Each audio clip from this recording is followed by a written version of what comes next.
Les gars, allez vous abonner, l'insta de la chaîne est juste d'être créé pour y retrouver quelques exclus, quelques petites choses en plus.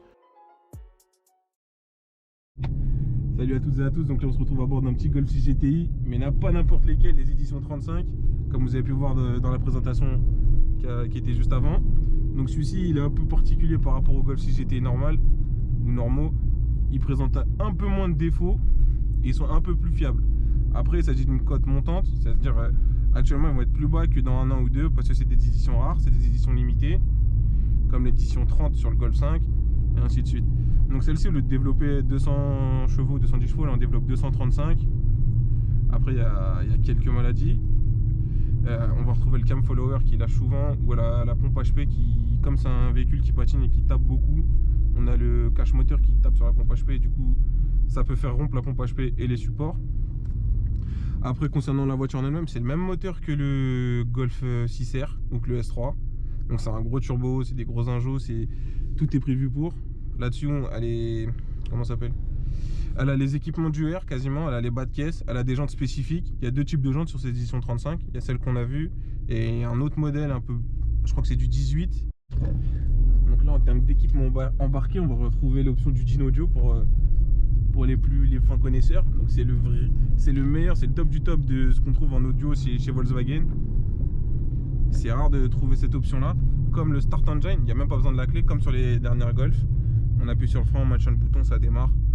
Franchement, elle est super bien équipée. On a des sièges Alcantara. Sur les éditions 35, il y a deux types de sièges. Il y a ceux-là. Ceux-là, en plus, ça, ils sont chauffants, clim individuel. Alors après, elle n'a pas les suspensions pilotées. Mais bon, après, les suspensions pilotées, il y a des inconvénients comme des avantages. C'est bien. Mais quand ça pète, ça pète. Et c'est pas les mêmes budgets. Après, là-dessus, on a une finition un peu carbone. Franchement, elle est super bien finie. On a des palettes au volant. Donc on a rajouté, il y a des extensions qui ont été rajoutées, un volant méplats sur piqûre rouge, plein de petits rappels rouges pour rappeler le GTI. J'ai oublié de préciser qu'on est bien sur une boîte DSG6 avec le petit pommeau édition 35 et qu'il y a une caméra de recul embarquée directement grâce au poste. Et du coup la DSG6 par rapport à la DSG7, elle est un peu plus performante et elle a un peu moins de problèmes. Et franchement c'est un véhicule bien travaillé. Après, étant donné qu'on est sur du 19 pouces, c'est des très grandes jantes avec des flancs très petits, c'est du 225-35 R19, c'est vachement tape-cul. Même les petits, par exemple, si vous avez une voiture de tous les jours, une berline, vous n'allez pas trop ressentir les dos d'âne, les trous, mais là, vous freinez sur tout, ça frotte partout. Il y a quelques petits inconvénients, donc c'est un véhicule sportif quand même. Donc je disais, il y a le RNS 510.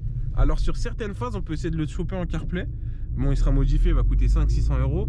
Donc voilà, donc comme je disais, il y avait quelques petits inconvénients. Donc je vais reprendre, par exemple, vous avez parfois sur la ligne, pas sur toutes, des cylindres de bloc qui se détendent ou qui fondent. Donc faut faire attention, après elle bouge, elle se déplace un peu, ça tremble.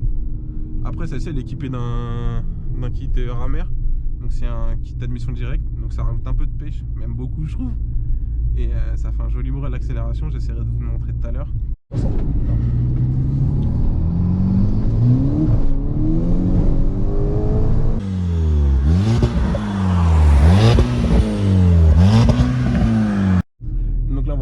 Prix. Donc en termes de consommation, bon bah c'est un essence sportif, hein. C'est un 2 litres turbo.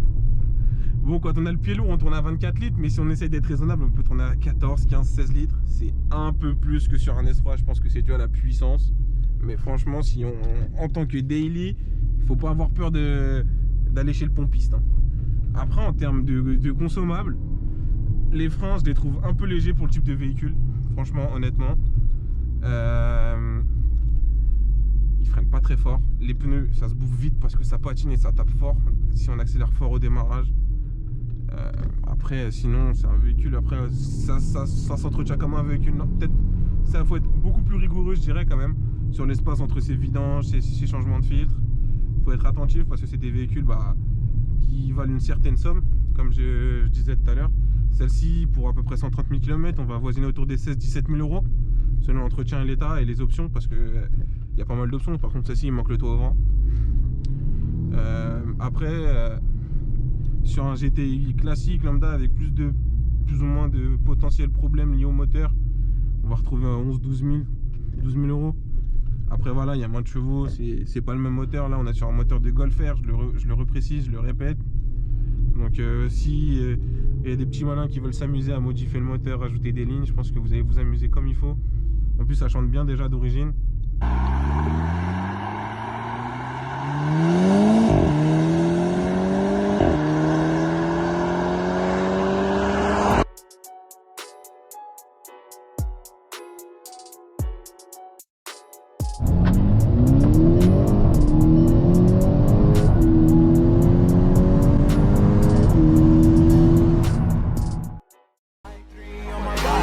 I'm an icon, man. And my girl about a 10. I should fuck her in a Benz.